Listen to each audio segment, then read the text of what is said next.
Hello everyone, welcome back to another interesting analyst session.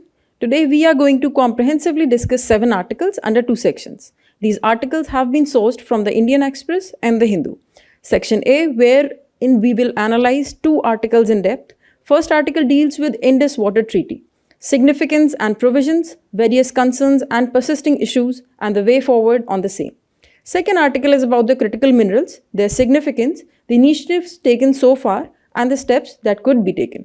Next, in section B, which is the simplified section, we will take another 5 articles along with the value addition part. This will help you in your upcoming prelims. So stay tuned. So beginning with the first article of the day, as you know that neutral expert has favored India's stance to adjudicate on various issues, that is on various points of differences that exist on Indus Water Treaty between India and Pakistan. So it was the India's stance. Meanwhile, Pakistan wanted PCA, that is Permanent Court of Arbitration, to adjudicate these provisions. However, this neutral expert has come out that yes, these are the problems and issues that could be discussed at the second level of dispute redressal mechanism that exists under Indus Water Treaty. What is that second level of mechanism? Which is the presence and commission of neutral expert. Having said that, let's see what are the basic provisions of Indus Water Treaty. And what are the significance, what are the relative concerns of these parties, Pakistan, India, and of the treaty itself, and then how can we make a change into it. So I remember that yesterday Analyst covered this topic and this article from prelims perspective and gave you some details into this. But to having it analyzed from an in-depth article basis, we will be discussing this article. So let's begin. Just to remind you and summarize you all those provisions, this treaty, which was signed between India and Pakistan, was signed in September 1960. So the year was 1960. And almost around 65 years have occurred and this treaty is still going on. This is one of the successful examples of resolving water conflicts across borders or border countries, especially the rival countries.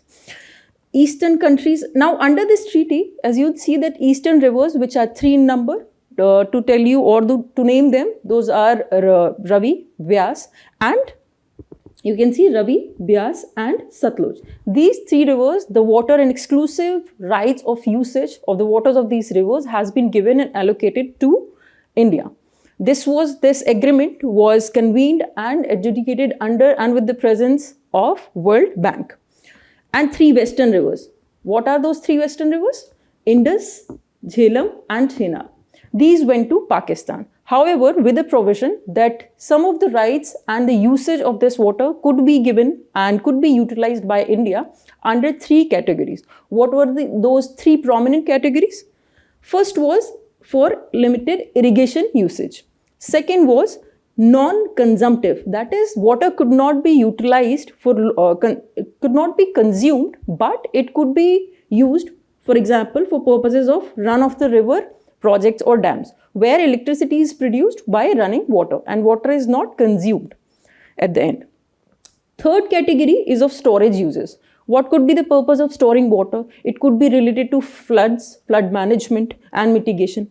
And under this, around 3.75 million acre feet, that was the capacity that India was allowed to store under this. Now, even under these 3 categories, there are provisions. For example, there are non-consumptive usage, and even under the storage, there are some technical differences from where if there are certain disputes that arise could be solved under 3-grade mechanism. What is that 3-grade mechanism? As I told you, first is the permanent commission. If let's say those issues are not settled even at that level, it goes to the neutral expert, which exists at the secondary level. And the tertiary and the final appeal lies with Court of Arbitration. So these 3 mechanisms exist under Indus Water Treaty. So this water has been divided successfully between these 2 countries and this has been going on success despite multiple hiccups. Next, like I said, there is a dispute resolution mechanism which exists at multiple levels, first being permanent commission, second neutral expert, third is Court of Arbitration. You can look at the map of this river and its various treaties. Please do not forget to see that what are the sources of each of these tributaries of Indus. Ravi, Vyas, Satluj, and how do they generate and what are there for the tributaries. And the previous analyst yesterday covered this part. Please pay attention to this. This will help you in your prelim section. Then now understand the significance. This will help you to answer questions in your mains.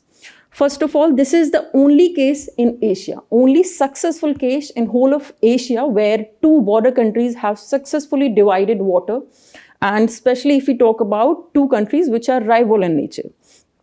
And it has stood the test of time. What do you mean by that? Test of time over 60 years where these both countries has seen wars like 1965, then the case of 1971 and multiple others also. Even despite that, India did not choose to violate or probably withdraw from this treaty. And this participation and this kind of fraternity continued on the water issues.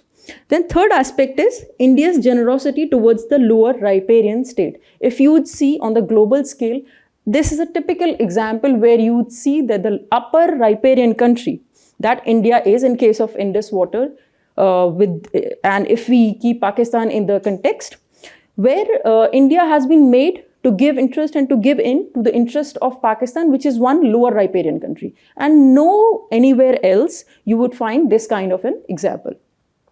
Even let's talk about other basin countries of Indus, which include China, apart from Pakistan and India. It also includes Afghanistan. However, China being upper riparian country has not and never come out with a solution to agree and to work in advantage of India. In that case, India becomes a lower riparian country. Then, like I said, it is a successful model. It could be emulated somewhere else in other global context, in other countries and borders where rival countries are existing and these issues still occur. And also, this could become further an example or good case study for resolving other water-related conflicts and issues that India faces with other border countries. It could be Teesta Water River. So these are prominent significance and the importance that this Indus Water Treaty deals with. Now let's move on to understand what are India's primary concerns in all of this, where India is still obliging with the provisions of this treaty and it has not raised despite multiple attacks, cross-border terrorism and various other issues that it faces with Pakistan. Still, India has legitimate concerns. Let's read more about that. What are those? Starting with, it has unequal sharing of the waters. So if you are aware, it is sharing or almost division of 80% to 20% share, where the least 20% share has been given to India and 80% of the share, including the rivers Jhelum, Chenab and Indus, has went to Pakistan. So this is unequal sharing, and this is after the fact when India is the upper riparian country. Like I said, this is an exceptional example where such a country which exists at the upper riparian situation or which is located at such a circumstances has been given to defer or to the advantage of the lower riparian country. Second is, the concern is, so yes, there is a concern of unequal sharing of water and India has been considering this aspect to probably renegotiate or reconsider.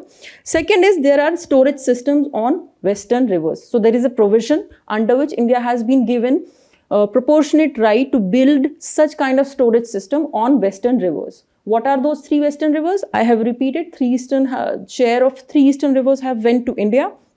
Three western rivers have been given to Pakistan, with the conclusion, with the proviso that its utilization could be done by India under three categories.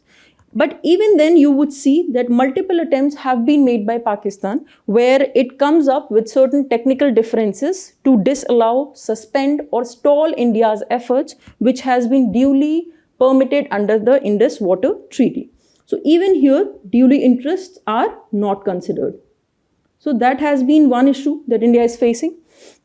Third is, and as a result of all of this, like suspension and stalling of the legitimate interest that India has on these western rivers and the utilization of it, there are multiple to be named. There are specific two examples that we can take. One is of Ratle Hydroelectric Power Project and second is of Kishan Ganga.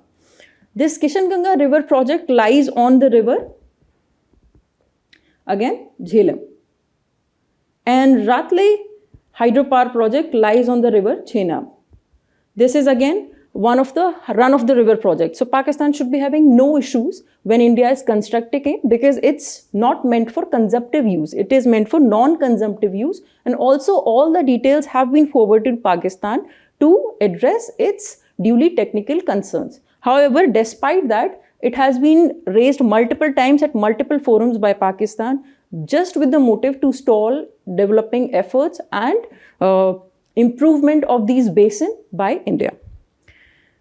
Then there are many experts and many sections of the government and of the public opinion that the treaty has become outdated and old. Of course, more than 60 years have passed, and with time there are concerns of climate change, changing geology, shifting reasons. So this aspect, which is to an extent is a legitimate concern, and this changing climate and situations have not been undertaken under this Indus Water Treaty. If nothing else, at least it needs modification and acceptance and encapsulation of all of these factors. Then another point is about economic losses to India. As per one of the Jammu and Kashmir consultant reports, India has been losing millions of rupees, millions of lakhs of rupees every year due to the non-construction and probably lack of the upgradation of this water treaty. So we need to ensure that this happens. In fact, in case of all of this, the outdatation of treaty and economic losses, there was one case by NASA, it came out in 2015, that NASA said the Indus Water Treaty and the aquifer related to it is one of the stressed aquifer across the world. So it needs to be upgraded, where ecological concerns are also included. Factors related to climate change is also undertaken. In fact, departmental standing committee in Parliament also mentioned this issue. So you can mention while you're writing and probably substantiating your point when you're writing your answer, that this has been a concern and has been raised on multiple forums. Now, more to this, what are Pakistan's allegations, or what does Pakistan concerns from their side? First of all, they say that India has been trying to develop infrastructure and probably disturb the environmental flows, and that further disturbs the biodiversity and the ecological sensitivity of the area. Yes, we agree that area Indus, the region in Ladakh, is one of the fragile areas, and the biodiversity and ecology needs to be maintained. However, you have to remember that India is not developing any infrastructure. India is just building run-of-the-mill river kind of dams and hydropower project, which is just used to develop and produce and manufacture electricity and generate electricity, not for anything else or not even for consumptive purposes. Second is, it says that India takes and resorts to water terrorism. That means India probably in some cases try to hold back this kind of supply, build this kind of infrastructure so as to ensure that water doesn't duly reach to the parts of Pakistan where these rivers transverse, which is of course not true, but these are the claims of Pakistan. Then there is a third argument forwarded by Pakistan. It says that environmental flow issues are also there because of the construction of these kind of dams and other activities conducted by India. The environmental ecological flow that is supposed to be there and that is very basic to ensure the carrying capacity of any river has been disturbed and is being disturbed by all of these projects. So these are the concerns, and of course some technical differences that it put forwards, which I will tell you in going ahead, that it comes across, and it says that these are the concerns why these are Pakistan's concerns, why it wants to appeal and probably approach Permanent Court of Arbitration, which is situated in The Hague. Remember, this is not the mechanism under the Indus Water Treaty. This is a separate mechanism apart from Indus Water Treaty. All right. Now, what can we do? We know what are the issues and how the evolution of this treaty has been, how over the years we have seen many changes coming across, the necessity to include them. Now, what we can do, what can we do to improve or to ensure that those concerns are legitimate concerns are addressed of both the parties? So first of all, before going that, you need to know the present articles deals with the technical differences where neutral expert is concerned. What are those points of differences? As such, The technicality of all of these points is not important to be written in any answers by you, but just to make you understand, give you the clarity that yes, these kind of doubts come under the technical nature, and these has to be handled by the neutral expert, which is the second grade mechanism under Indus Water Treaty Dispute Redressal Mechanism. All right. So the first point is whether the pondage provided in the two dams designs meet. So this has to do with the design and operation of these dams. Second, the intakes for the turbines provided in the design are accordance with the IWT. So there are certain parameters which have been given under the IWT and which has to be followed if, let's say, we are constructing any dams on the western rivers. Then outlets below the dead storage level are in accordance or not with the, of course, with the IWT, which we call as Indus Water Treaty. And other aspect is the designs of the gated spillway. Like I said, these are technical terms, and yeah, it would take another session to explain you all of these points, but they are not as much relevance as to the point why and what is the importance and relevance of neutral expert. Why this commissioner, what issue is this, this issue is about. Having said that, now I was talking about way forward and what measures can be taken. So first of all, it is about maintaining and balancing development with ecology, with environment. That means we have to ensure that minimum basic environment flow remains in all of these rivers and Indus as a whole, so that biodiversity along with the regional ecology and the people living there survive sustainably. Then second is climate change impact.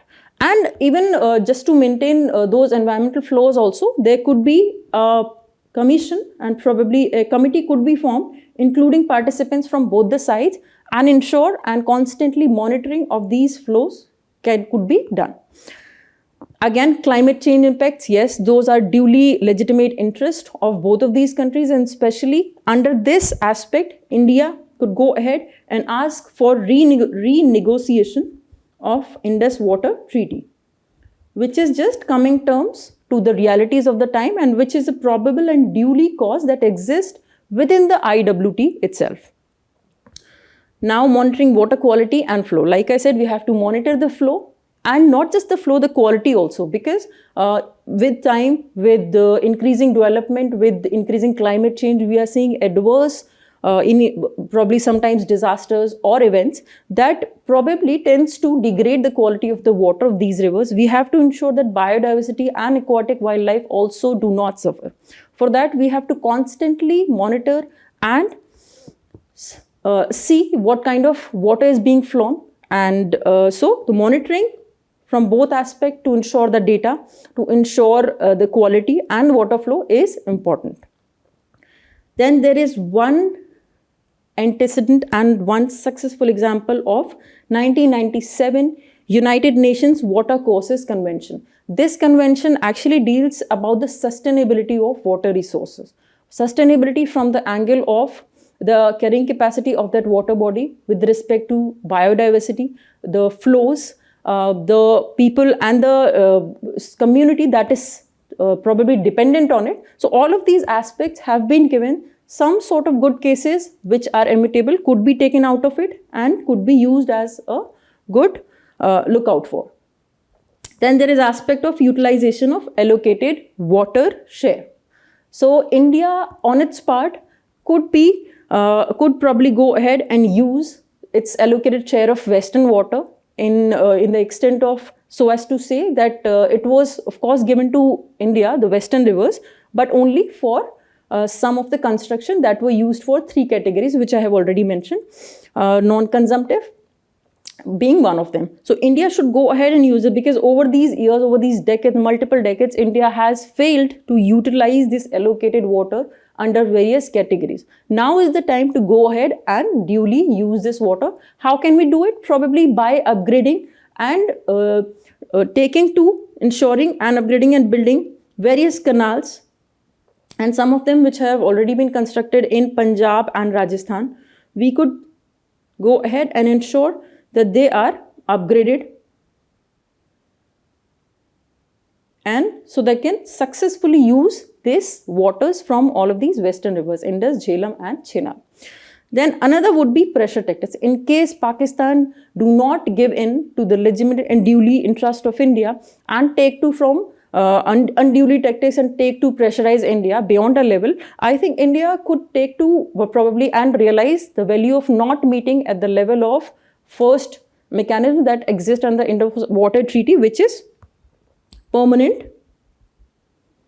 Like I said, like I would like to repeat here for you that there are, as you can see, there are 3 set of permanent commission, neutral expert, court of arbitration.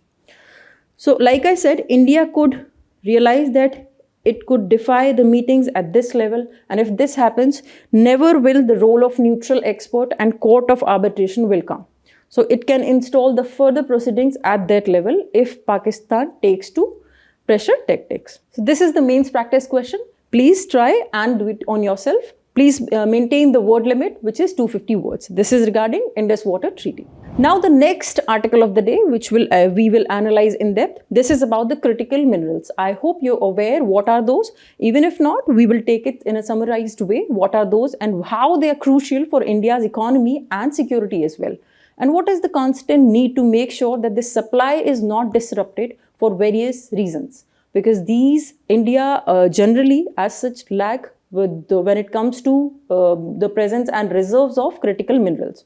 So let's see more about this and how and why India has constantly been focusing on securing the supplies of these. Let's go ahead. First of all, to tell you and give you some details about critical minerals and why are they said to be critical, what is their significance, what is their importance. First of all, like I said, they are very important for economic development. Why? Economic development as in for various sectors. That could be electronics, then that could be electric vehicles, or that could be space applications, again defense applications, etc. Again, national security. Why? Because let's say if various critical technology and expertise is dependent on the and various equipments are dependent on the presence and availability of critical minerals, then in case of non-supply or in case of disruption of supply chain, our national security could be affected. And this was very well witnessed during COVID-19, when you saw that supply chains were weaponized by certain countries. So that's why this first point that we are dealing with, economic development and national security. Now, supply chain vulnerability. If let's say these minerals are concentrated in few of the countries, and not just the reserves, but the same countries have the expertise and technology with regards to extraction, processing, refining, they may end up using those kind of availability and let's say the reserves of these critical minerals to their advantage and probably to the disadvantage of their rivals. Especially, let's talk about China. So China has huge reserves of some of these rare earth minerals as well as critical minerals. So rare earth minerals is one of the categories that exist under critical minerals. And China is known to have them with a huge margin. Now this could be weaponized under various situations. Critical for modern technologies. What are those technologies? To give you an example, let's say if we talk about electric vehicle. We as in India has an aim of achieving 30% of vehicle target and 30% of composition of vehicular manufacturing by 2030. To ensure that this happens, presence of critical minerals, supply of critical minerals as a raw material is crucial. So telling about this importance. Again, various renewable energy, be it wind, be it solar, all of these, or solar panels and solar cells, all of these need these raw material of critical minerals, various. To give you an example, there could be silicon, germanium, gallium. All of these are required to manufacture these cells. Once they are manufactured within the country, various concerns such as supply, import dependency, extra cost of production, lack of competitiveness, they get addressed. And they are in a cyclical way are connected to national security and of course economic protection of the nation. Now, geopolitical significance. Why this is geopolitically significant? Because these minerals are said to be critical. From the name itself, it indicates that they are critically located in few of the geographical areas of the globe. For example, Australia itself controls 55% lithium reserves. China, on the other hand, handles 60% of rare earth minerals. 70% of cobalt reserve are located in Congo. So these are few of the examples. These are not all, but to tell you the gravity of the concentration and the magnitude, why these minerals are said to be critical in nature and why they have geopolitical significance. Some of these countries have the expertise to extract and utilize and further to export. Some of them lack that. Now, the further aspect of the division of this country we will take as we go ahead. Okay, so now the next point is about the environmental consequences. As we think that critical minerals, if they lie deep beneath the Earth's surface or the lithosphere, of course, it would involve disturbing the biology, disturbing the biosphere and ecology itself, probably destabilizing and disturbing the habitat of animals or of humans, dislocating the communities and if tribes living in those regions, probably disturbing the carrying capacity and fragility of certain ecosystems, example being Ladakh from India. So there are these concerns, then increasing climate change. So these concerns are legitimate concerns when it comes from the perspective of environment and ecology. And when we are dealing with critical minerals, we have to take these kind of concerns also, so as to ensure that this extraction, processing and usage of these minerals and the benefit that aggregates to India remains sustainable in nature. Now, Ministry of Mines has come out with a list of around 30 critical minerals, and if you had seen in budget 2024 itself, the government has gone ahead and taken few steps reminding us of the crucial importance and significance that these minerals have. Now, Ministry of Mines, to give you an example, has come out with a list of 30 minerals after various consultations, conducting various studies. And for example, certain minerals like antimony, beryllium, bismuth, cobalt, then copper, lithium, like I said, rare earth minerals, indium, gallium, tellurium, these are just few of the names. There is an entire list of 30 minerals. You can just check, that will be easily available. Point is not to remember all of these names. For few examples you can take up, because certain, let's say if silicon is required for manufacturing semiconductor, they are also required in manufacturing silicon wafers and solar cells. There are other minerals which are required for different purposes. Lithium is required for electric vehicles. So you can remember few of these examples, could quote them just to add data and substantiate whatever you are arguing. Then next point comes about the critical nature. Why? Like I said, they are required for manufacturing, and as India plans to increase 50% share of renewable energy by 2030 under Panchamrit target. It is very important because some of these renewable energy and the components that are required to produce renewable energy, be it solar, wind, some of these critical minerals are required.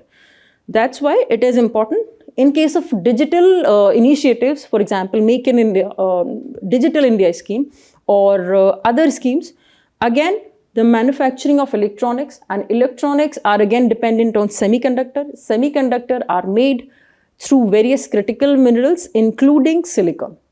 That's why, again, space may, within the case of space, we will need to deploy various kinds of alloys which have better mechanical strength or different capacity, or to improve, let's say, decrease the cost and improve the precision. That would require, again, the presence of these minerals. In case of electronic vehicles, like I said, presence and supplies of lithium are crucial. Semiconductor manufacturing, again, various types of these critical minerals, rare earth minerals are needed. Then the case of bargaining power. Let's say if India has somehow ensured supplies of these critical minerals by import or by extraction within its own territory, then India will be capable of having that bargaining power at the global stage, and being one of the global power that it claims to be, and which it legitimately is, it has to ensure that it doesn't remain dependent on countries, especially like China, which could weaponize such kind of supply chains.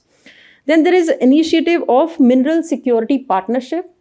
It has been forwarded and proposed and have been implemented by US with 13 countries along with European Union. That would be to tell you that India is also a part of such an initiative. This will help in India garnering or the support of all of these countries which have the supplies. So this is one of the good initiatives. Why they are significant? Then about reducing India's imports. As long as India is dependent on imports of these minerals, which India largely is, they can always be targeted in case of those importing members or countries are not really favor or are friends to India's development. Like I said, I've multiple times reported there could be various nations which are not in as much good terms with India as with others. So that could be weaponized, that could be used to the disadvantage of India, and India should not be dependent on for such kind of minerals, because various sectors and different aspects of economy and also the society will eventually depend on these minerals, right from electronics to vehicles to transportation, connectivity, digital initiatives. So for that, it is very important. I hope by this you have understand the amount of the significance that these critical minerals hold. Now going ahead, we need to know, having told you that yes, India is largely depending on imports, we will see and try to categorize what are the major challenges so that we can highlight and further discuss the improvements and the steps needed. Now, to start and to mention again, like I said, in Union Budget 2024, critical minerals were exempted from certain custom duties. This was a very intended step. Why this was done? Basic custom duty on 2 of them to be reduced. In short, custom duties were removed when these, because like I said, we are largely dependent on imports. And if you are importing these minerals with custom duties, they become expensive, or the cost of manufacturing or cost of production of various materials where these minerals are used as raw material gets increased. And when those products, or let's say the objects, get into the market, it has to face the competitiveness of the global market. That's where these products are not marketable or probably do not remain competitive, and it lose the market. So that's why this custom duties were removed to promote that these critical minerals are imported in the country successfully and probably at ease. Second is exploration in its infancy. So recently, if you had been conversant with the current affairs, you must have seen that there was one reserve of around 5.9 million tons, which was in news in Jammu and Kashmir. You have to tell me the mine's name in the comment section. So this was discovered. But as to our unfortunate or circumstances or unhappiness, you have to realize that this reserve has not been successfully explored and no significant effects and efforts have been taken. So we still are in the infant stage, even if we are founding certain reserves within our own borders and territory. Second is, so exploration is one of the issue. Why it remains an issue? First of all, there are no clear regulations. Secondly, it's also about the geology of the region where this was found. Like I said, this was found in nearby Ladakh and Jammu and Kashmir specifically, which is actually from the conservation angle, that is ecologically sensitive area. The geology remains complex. Again, it may lead to water pollution also, disturbs the biodiversity of the region apart from the tribes and communities living there. And it could also lead to generation of greenhouse gases affecting the climate change. So there are multiple issues why this exploration and further processing remains on its infant stage in India. Then dependence on imports. In financial 22 and 2023 year, this was this financial year, we saw that when it came to imports of critical minerals, it rose by 34%. So remember, the share was increased by 34%. Now, from where did we import? So there were certain countries, just to give you an idea, it was China specifically, 67% lithium, 73% cobalt, 70% graphite, 95% manganese. China itself holds these kind of reserves in its own territory. So at some point of time, we have to ensure, and if China is the sole exporter of these minerals for various situations, some countries may have it, but they may choose to not to import it. Some countries may have it, but they lack the expertise or the technology needed to extract such minerals. In that case, if only option remains is China, which holds, of course, these kind of reserves, in case of lithium, cobalt, graphite, and others, this could be critical to ensure that healthy relation, at least from the economic aspect, remains between India and China so that these supplies are not disturbed. Third point is domestic processing industry. When it comes to processing of this, because the next step after the extraction is processing. Extraction alone will not lead to the usage of these critical minerals. We need processing, we need refining, and then further use of those raw materials in the manufacture of end products. So processing in India, and so there are various initiatives like Make in India. Then another is National Electric Mobility Mission Plans. To highlight this issue, that all of these initiatives and various other initiatives like this needs processing of these critical minerals. However, when it comes to production, 60% of the production and almost 85 to 90% of the processing. Like I said, processing is the second crucial step. 95% or 85% share of it lies with China. So we lack that capacity. We also lack the manufacturing capacity probably to install these kind of processing capability and facilities in India. Then comes the point of price fluctuation or price volatility. Why does that happen? Like I said, these minerals are concentrated in certain countries for various reasons that may range from probably not having good friendly relations to probably lack of technology with the origin and the import-based country. We can always have the disadvantage of not having these minerals. And there is an increasing evidence of resource nationalism in Africa, because for many years and decades, countries like US and many countries in Europe have extracted and imported these minerals from Africa and many countries including Congo, but they have not been duly paid. They have not been given any skills related to it. Not enough employment has been generated in their own country when they are the ones who are exporting all of these critical minerals on the basis of which various European economies and US is flourishing. So that being said, these prices could always fluctuate. There could be multiple reasons, like I said, increasing nationalism, or there could be some civil wars in countries. One example is Democratic Republic of Congo. If that is the case, supply disruptions could occur. There could be emergencies like COVID-19. In that case, some countries may weaponize it, or in case the transportation is, let's say, if hindered, then we can again face the import issue. Now, environmental costs. Silicon chip manufacturing, one single chip manufacturing facility needs around 10 million gallons of ultra pure water. You have to understand that even the processing and manufacturing facility is extremely water intensive. So it is very relevant from the environmental aspect. We probably and we shouldn't be neglecting that aspect of this critical minerals. Then lithium, one example to tell you is they have been extracting lithium from this Atacama desert. However, this is dry in nature, and being water intensive, there has been various environmental issues. So these are the major challenges that India follows broadly. Now, what are the initiatives that have been taken by the government? First of all, government in almost 2023 came out with Amendment to Mines and Minerals Act 1957. What did they do by amending this? They added certain minerals from the exclusion list to this list, where now they have been opened to auctioning by private players. So private players could come ahead and take up the exploration or probably processing of these minerals. The revenue generated would go to state governments, of course, but the permission of auction will be given by central government. So regulatory hurdles have been reduced.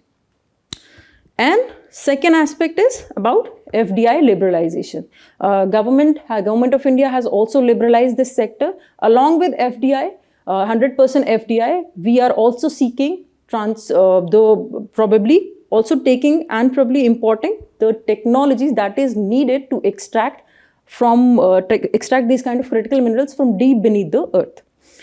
Then there are various institutional initiatives, and especially when we talk about this point, Geological Survey of India has to be highlighted. So this has initiated around 250 projects to take and extract this deep minerals.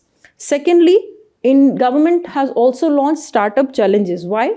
Because we are not only concerned with the extraction part, which of course GSI has been actively undertaking, we also have to pay attention to the processing part, which we need development and research and development in case of various startups that could probably come up with new expertise and technology.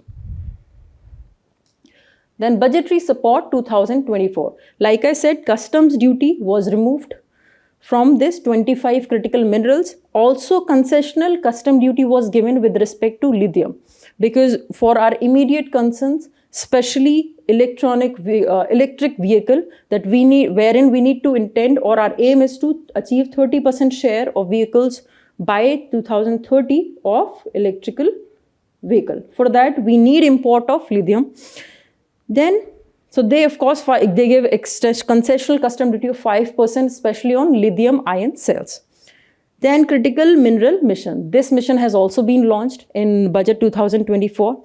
Of course, that has related to various sectors. They have their uses in various sectors, and a list of 30 critical minerals is there. Again, international collaborations. Like I said, there is one partnership, mineral security partnership, that exists between US and 13 other countries and European Union. What we need to do, we probably need to go ahead in this partnership, include other countries also. But let's take this as we move ahead in the way forward. Then there is Khanij Videsh India. So this is one of the organization under ONGC which deals with international or cross-border assignments when it comes to exploration of minerals. So it has signed one agreement with Argentina in case of lithium supply. Now you have to tell me in the comment section what are ABC countries, ABC triangle in case of rare earth metal. And to give you a hint, this exists in probably western half section of the globe. So please do write those 3 countries. Now what steps can India take? What can we do? We know that there are certain challenges that exist, but despite knowing all of these challenges, we have to understand that these presence of these critical minerals is inevitable and we need this. This is necessary to meet various needs of emerging and growing economy like India. So first of all, what we can do and what we have already done, we have established one center of excellence. This Center of Excellence itself came out with a list of these 30 critical minerals. Now we have to ensure that this is improved and further into cooperation between various ministries and various nodal bodies has to be maintained, and this could be emulated from one example of this similar kind of organization that exists in Australia. Another point is Global South in MSP. What I did is a minerals supply partnership. We have to ensure the presence of other countries also, especially countries from Global South. Because so far, all of the huge or probably important areas, it has been the domination of Global North. Now we have to ensure that the issues and the things that we are dealing at the global scale, there is a presence of, in fact, adequate presence of Global South. So we need countries, some of the countries could be South America, some of the countries from America itself, or Australia is already present. So Global South has to be there in that group, some of especially from Africa, because they are very resource rich. Then we have to encourage FDI in domestic mining. That could also be it could also be FDI in processing or with coming up or investing in R&D. So we can have better expertise and technology when it comes to extracting these minerals at the lowest cost. Then, like I said, all of these needs a lot of investment. So that could be investment coming from private sectors from India. That could be government support, and that could also be one good way and preferable way should be FDI also. Then PLI schemes, there exist PLI schemes for minerals, but we have to ensure that they are aligned with global aspirations and not just domestic manufacturer, keeping in mind the business needs of the domestic market. We have to go ahead with the needs of the global geopolitics that exist in case of critical minerals and align PLI schemes, keeping in mind that. Another what we can do is global leadership. India is definitely one major global player. Now, it has to ensure if it lacks let's say, just in case we have not done enough exploration so far, so that area remains shady, we have to explore more. We have to come out with expertise and other technology also to process that. But let's say, even after that, if India is not given with adequate supplies of critical minerals, we have to ensure that we have relations with those countries and strong, successful supply chains so that we can import these minerals for our economic development and also national security. So this raw material is very important. Then you can see that this is the critical mineral mission. This was set up for domestic production, recycling of critical minerals, so that there is this cyclical investment, cycle production and use of these minerals, and overseas acquisition of critical mineral assets. So we can acquire those, and so there is a constant supply. So this was launched in 2024 Union Budget. Now the time for the question. Try to answer this question. The first article deals with increasing oil demand in India, and this is yet to hit another hit this year where the demand has been increased beyond doubt. So let's read more about this. What are the graphs? What are the areas? Why it is increasing? And what is its status with respect to other countries in the world? So first of all, there are various sorts of petroleum products, not just simply petrol. For example, that could be petroleum coke, diesel, again aviation turbine fuel, what is known as ATF, petrol of course, and LPG and petroleum coke as well. So why is this that India has been India has been scoring this rising oil demand despite, and you would see at the global scale there are certain markets including China where you would see and witness there is a sudden dip in this oil demand. But in case of India, that has not been the case because of many reasons that we will take. So you have to see, like I said, that it has hit another high after the last year. It has gone to achieve highest petroleum product consumption so far that India has seen in over the years and decades. Of course, there was lows that we saw around 2019-20 because of the COVID-19 that hit India and across the world. We see there was a reduced demand in case of oil, and India was also a sufferer there. Now, not just all of these consumption, in fact, refining capacity is also expected to increase. Presently, it is about 257 million tons per year. This tends to increase as per the findings of Petroleum Planning and Analysis Cell. These all findings, what I'm talking is from the assessment done by the Petroleum Planning and Analysis Cell of the Ministry of Petroleum. And like I said, but despite all of these positives, and which sounds positive, although increasing oil demand could have negative repercussions also, but given that India's economy is increasing, in that sense, if oil demand is increasing, it tends to be positive. Now, there are some caveats to it. Oil dependency is there in case of India. It is the third largest consumer of oil and at the cost of 85% of oil dependency. What I mean to say is for 85% of oil usage, it depends on imports. There are various countries from where we import oil, including Saudi Arabia, Iraq, Russia, and others. But now there is one finding by International Energy Agency which says by 2007, India will overtake China as the largest consumer. At present, China remains the second largest consumer, of course, after USA. So USA is first, China is second, and India is third largest consumer at the moment. But with this capacity and with this increment and growth, probably by 2027, as per International Energy Agency, India will become and it will overtake China. Now, another is, like I said, this have been already summarized for you. Now, to give you certain statistics, in current fiscal year, around 241.66 million tons. This has been the consumption, and it is the highest ever petroleum product consumption level so far if we see India's trajectory. Again, this has been the case of India's increasing growth trajectory as against many other countries where they have seen the dip. Why this has been? There are many reasons. India has been a major growth centers for various reasons. One is that there are many energy intensive industries that require the constant and consistent supply of oil or energy resources, especially the fossil fuels. Then there are growing vehicle sales that are dependent on fossil fuel as their fuel. Then rapidly expanding aviation sector. We have seen after the Uday scheme, there are huge increment and success and progress that has been witnessed in the civil aviation and domestic as well as international sector. So the demand for ATF and aviation turbine fuel has also increased.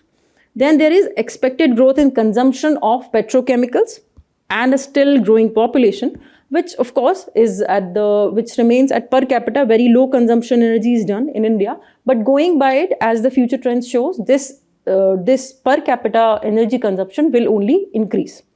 So that being said, like I said, China is the world's second largest consumer crude oil after US, and India is the third. But India tends to cover or probably overtake China by 2027. This is underpinned by strong economic and demographic growth. This is led on two key aspects. One is economic growth, second is demographic growth and balance. And notwithstanding whether we grow in case of electronic vehicle sector, penetration, energy efficiency or rising biofuel consumption. Irrespective of these factors, India is set to increase and become probably one of the largest consumer of oil. Now, this was regarding this, but in this case, I think you would need to know about certain points about ensuring India's energy security, which is not only limited to oil or import of oil or these fossil fuels, but it goes beyond that, including the aspect of renewable energy also. So first of all, like I said, we have to diversify energy resource and not limiting ourselves to conventional sources that could be non-conventional, that could be non-renewable also.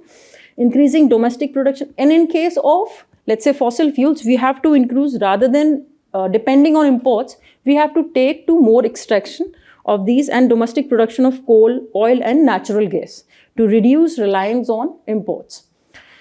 And then we have to promote renewables like solar, wind, hydropower, also including green hydrogen, to diversify this energy mix, make it more sustainable, reduce the effect on climate change, increasing temperature, reduce the gas emissions, all of that, and achieving our Panchamrit targets. Second is energy efficiency. We do not only need the supply of energy, we have to ensure that we are able to get the maximum output and productivity out of any amount of energy. So energy efficiency has to be there, the wastage has to be reduced. All those aspects especially has to start with sector side like industries, building sector, especially because all of these buildings that we are constructing, we are taking to infrastructure, but these are not sustainable in the sense of that they are not energy efficient. And also transportation sector. Then there are mechanisms such as perform, achieve and trade. There could be a trade-off once you achieve that certain target that you have been given to achieve an aspect of energy efficiency, you of course can trade between mutual partners and consumers. Then energy conservation building codes, they have to be in alignment with the available local raw material. The technologies also be in conversant with the climate change and sustainability of the nature. So these building codes has to be ensured probably first of all at the small level, and if successful at the larger level also. Some traditional technologies could also be used which are still existing at the village level and are working to the wonders of all. Then renewable energy department, like I said, we have taken various missions, national solar mission. There is again one of the missions for critical and these mixed renewable energy products, hybrid products, what we known as. Then there is also one mission on national hydrogen mission, which talks about green mission. Like I said, green hydrogen and other clean energies technologies. Now, the next article of the day, which is about tax avoidance treaties in large and one particular aspect under double taxation avoidance agreement. So let's see, India and the department and the tax department has come out with new provisions. What are those? First of all, it has come with principal purpose test. So what is this principal purpose test test and where does it located? Where does it come from? To what kind of entities does it apply? And what if this is a test mechanism? So what does it do? What is the purpose and to what people and entities is it applicable? So this principal purpose test is a part of base erosion profit shifting criteria which has been undertaken by OECD countries. And what is this? This is one of the test mechanism if it can be reasoned, concluded, considering all relevant facts, that one of the principal purpose, now there is certain treaty or agreement that is being done between two countries or entities that are including trade terms, let's say. And if some transaction is taking place, so there is a provision of tax either from that could be one side to the other if there is some transaction going on. Now there are certain mechanisms which are taken to by some countries which just take to recourse of these provisions where the primary purpose remains that arrangement transaction is to obtain a treaty benefit rather than the actual transaction taking place between those countries. Only to benefit from some particular provision of a treaty, they undertake such kind of transaction, trade transaction specifically. Application. So even if, let's say, this test is applied and you come to know this, yes, one of the provisions of applying the treaty is to take benefit out of this, those treaty benefits will still be granted, but at least this provision and this norm would be established that granting such benefits with the object and purpose of the treaty obligation. As long as large and general provisions of the treaty are not violated, treaty obligations provisions are kept, these treaty benefits may still be applicable as depending upon case to case. Then the scope, it applies to all provisions of a tax treaty, including relating to taxation of dividends, interest, royalties, capital gains. Any of this transaction is taking place, this provision will be applicable so that people could not misuse or abuse this kind of provision which exists to ensure legitimate interest of the two parties and countries involved. In global adoption, generally this mechanism is there, and in case if this is not there, then some alternative that could be limitations on benefits clause that has to be kept so that this abuse and misuse is prohibited. Like I said, this is anti-abuse provision included in international tax benefits, and it's a part of base erosion profit shifting cause under OECD countries. Again, so CBDD, Central Board of Direct Taxes, have come out with this provision, with these guidelines to ensure that principal purpose tax will now be applicability for claiming tax treaty benefits. Whenever anybody is claiming any benefits out of the treaty that has been signed between two countries, now they will have to apply and have to be under the provision of applicability of principal purpose tax. And I've told you what is this tax about. However, there are countries with which India as such have signed tax avoidance treaty or some other clauses they have with these certain countries. What are those countries? Cyprus, Mauritius and Singapore. So these three countries specifically have been kept out of these tax provisions.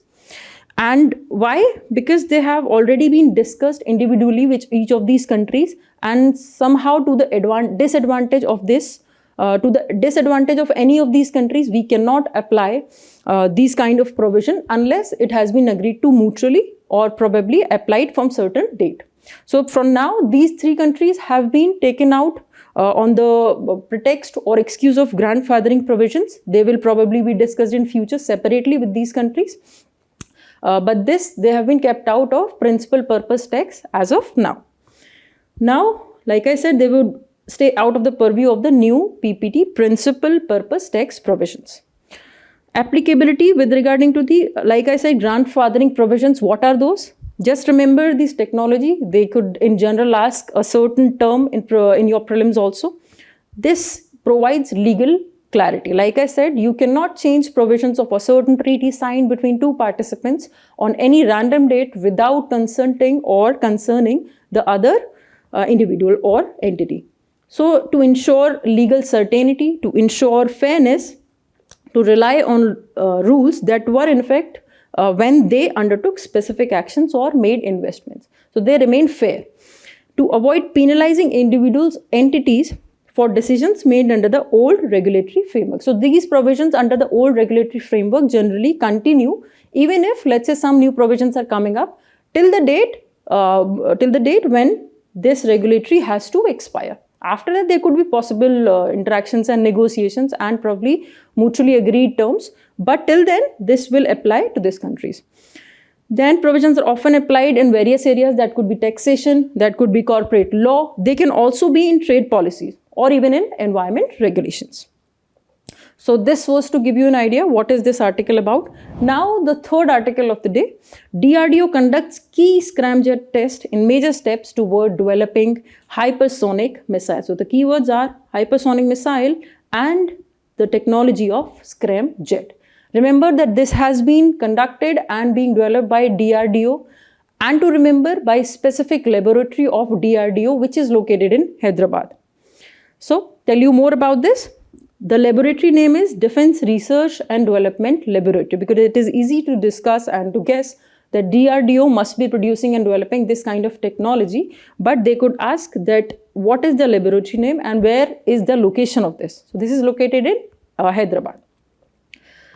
So the technology is about active cooled scramjet combustor grounded. Now what is this? This sounds very technical and very complex. So don't just remember that this is scramjet combustor test. It generally gets conducted just to see that how scramjet technology is applying or whether working or not, because we have to use this scramjet technology for the manufacturing or production of hypersonic missiles. Why? Hypersonic missiles operate at the speed of 5 Mach or more. What is 5 Mach? 5 Mach is about 5 times more the speed of air of light. So basically 1 Mach indicates 1 time speed of light. 5 Mach, at least 5 times speed of air. And hypersonic missiles generally flow or beyond that. Now at that kind of speed, it's very difficult to get the combustible materials and it involves a lot of cost also. But there is one technology that comes with scramjet engines. If that is there, they are the air breathing system. And if we are reaching at that kind of air level, with the supply of constant air and supply of oxygen, we will be able to operate these kind of hypersonic missile at that speed. So this kind of test, this scramjet engine test was conducted and this was successfully operated for 120 seconds by DRDO. Like I said, these missiles operate at Mach 5 speed, and it beats many and most of the air defense system. Some of these huge major defense system exist in countries like US or Israel. When you build these hypersonic missiles, these are not to be identified and located or probably targeted by these kind of systems. So these missiles remain outside the scope of these defense system. And there are very few countries which have and probably which are working on developing these kind, and some of them have already developed hypersonic technology. One is US, Russia, China, and now India. So remember this is also very important aspect of science and technology, also of defense. Just like I said, that this laboratory is located in Hyderabad and this test was conducted for 120 seconds. And this marks a crucial milestone in developing next generation hypersonic missiles. Now, they are a class of advanced weaponry. Not all the countries have it. And at speeds greater than 5 Mach. The potential to beat existing air defense system, and the key to hypersonic vehicles is scramjet. Like I said, to build hypersonic vehicles successfully, we need the technology of scramjet and them operating at such an height and altitude. These are called air breathing engines. The ground test, of course, showcased several notable achievements. It demonstrated potential for operational use in hypersonic vehicles, and not just that, it also demonstrated successful ignition and stable consumption. And unless the consumption is stable, there is a huge and a large possibility of these missiles not being stable and probably getting burst. So this combustion was witnessed for over 120 seconds, and it was established that this combustion technology is now stabilized and now we can use it for further applications. So now moving towards the next article of today, which is about National Health Mission. It has come out with its own assessment and it has curbed various public health concerns. That is what the report claims. So Health Ministry, of course, the center's report has come out and it has given certain data and statistics. You can note it down. Some of it is based on National Health Family Survey 5, 5th assessment, and this will give you some of the data for your health parameters. So first of all, It says, the report, the assessment by the National Health Ministry, it says that it has witnessed improvement in increasing the number of human resource that is involved in health sector. It has witnessed the decrease and decline in maternal mortality rate ratio, MMR. Also, TB incidence has reduced. Also, the incidence of disease like sickle cell anemia, very specific to tribal population, has also declined. These are some of the positives. Now read more about this, that it has of course says that public health is improved, and it says on the basis of all of these ratios and data. So TB incidence has decreased. There are various ratios like IMR, infant mortality rate, then maternal mortality rate, and of course TFR, total fertility rate. Now, additional health workers have increased from 2.6 lakh to 4.1 lakh. That has happened over a year, and this has been gauged from 2021-22, the year, to 2022-23. So, over the year, 1 year gap, they have increased from 2.6 lakh to 4.1 lakh. MMR has declined by 83, and this is a huge success, keeping in mind that at the global level, this ratio has only declined by 45%, whereas in India, this has declined by a humongous and momentum level of 83%. And this decrease we have measured from the 93 year. From the year 1993 to almost now, this has decreased by 83%. IMR, infant mortality, on the other hand, has decreased from 38, which existed in 2014, and it has gone down to 29 in 2020, which is another positive. Then TFR has decreased from 2.3 to 2 as per National Health Survey 5, and this remains crucial, and this will also help and ensure that we achieve SDG 3, particularly in case of all these parameters that we discussed, and they will be positively achieved by India even before the year 2030. That is the year by when we are supposed to achieve all our sustainable development goals. So this was the article, and there are certain assessment. Like I said, they have also said, they have given the data also, like IMR going from 39 to 28. I've also said and discussed about that. There is 2.69 lakh additional workers there were, but now they have increased to 4.21 lakh additional health workers. So this is positive from the side of supply also, and like I said, demand as well. Now, what is the National Health Mission? What is it about? What are the particular provisions and things that it deals with? It has 3 criteria and objective to ensure that healthcare remains accessible, affordable, and the quality remains the concern. It reaches not just in urban and peri-urban areas, but also in rural and remote areas of the nation. And in its entirety, it has resumed and subsumed 2 important missions, which was National Rural Health Mission, operated in rural areas, and then there is National Urban Health Mission. So these have been subsumed under National Health Mission. Goals, what are primary goals? It deals with MMR, like I said, maternal mortality ratio, IMR, so you can remember this. Then this is about, we have to control diseases, be it communicable or non-communicable. What could be communicable diseases? Please mention 3 names in the comment section. And non-communicable diseases like cardiovascular disease, diabetes, and cancer, all of that are non-communicable diseases.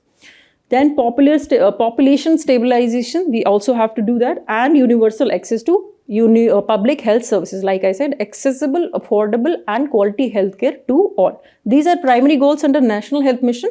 Then for prelims pointers, you can remember that the key components has this scheme RMNCH, what is in explanation be read as reproductive, maternal, newborn, child and adolescent health. The focus is on maternal and child mortality, reducing this, of course. Then we also have to strengthen health system, infrastructure wise, resources, human resources wise, and service delivery wise, reaching to the last mile delivery, covering the last mile delivery when it comes to services and also people. National Urban Health Mission and also National Rural Health Mission, catering to urban as well as rural areas respectively. Then what are the innovative programs? If let's say they ask what are these programs under National Health Mission, you can remember one of this is Janani Suraksha Yojana related to institution deliveries. Then there is Janani Shishu Suraksha Karyakram related to pregnant women and newborns. Then Rashtriya Bal Swasth Karyakram early intervention for diseases in children, and Ayushman Bharat Health and Wellness Centers. Please do not forget that this deals with comprehensive primary healthcare. So PHC sector is of a comprehensively target under this. Now the last article of the day, which deals about the new wetland which is yet to be notified by the UP government, which is known as Dhanauri Wetland. Remember the name? It is located in UP, but it has still not notified. So the court has asked what is the reason, and the forest department of the state has said that it will take another 3 months to notify this. But the court has asked what is the reason, why do you need extended an additional 3 months just to notify this if you have already decided on declaring this region as wetland. Now when we talk about wetland, of course the details and talks on Ramsar wetland comes in. This was one of the convention in 1971 to which India is one of the party, which is about the wise use of wetlands. Now first of all, let me tell you about what is this case about. So court has asked to submit the status update on why you have not notified the Dhanauri wetland under the official notification. So the court as a National Green Tribunal, it is the primary authority to deal environmental cases, and it has directed the Uttar Pradesh government to tell the reason of why not notifying the same. Now this Dhanauri wetland and water body is actually located near Jewar Airport, which is going to be the largest airport in the nation. So there could be reasons related to that. We will discuss about that also. The state forest has sought extended 3 months. So like I said, it is located near Jewar Airport, but the location and various other concerns are there to probably give some concerns and some substance to the claim of State Forest Department. So there are 4 villages, and primarily this water body is located on a private land. It is not on a government land that government could just go on openly and notify it. It is located on private land again, and it includes 4 villages. The names of those 4 villages you can read here, or they are not important as such, but like I said, for your information, they are Dhanauri Kalan, Thasrana, Amirpur Bangar, and Sadar Tehsil of Gautam Budh Nagar. These are 4 villages, but they are private. So it will take some time, some consultations, and consent has to be sought of all the peoples and residents living in all of these villages, because land needs to be bought. So this will take some time. That could take probably few days or probably 3 months, but the state government has sought 3 months. Now, after the state governments give all the details about this and the idea and a proposal of declaring this as a water body, as a wetland, center will have the authority to declare it as a Ramsar site. Now, this was about the gist. Like I said, this waterland border body as proposed to be notified as a wetland is spread across almost around 103 hectares and primarily includes privately owned land. So it will need some time. So that authorities need for consultations and consent. So this was all for today. I hope you had a fruitful session. Thank you and all the best.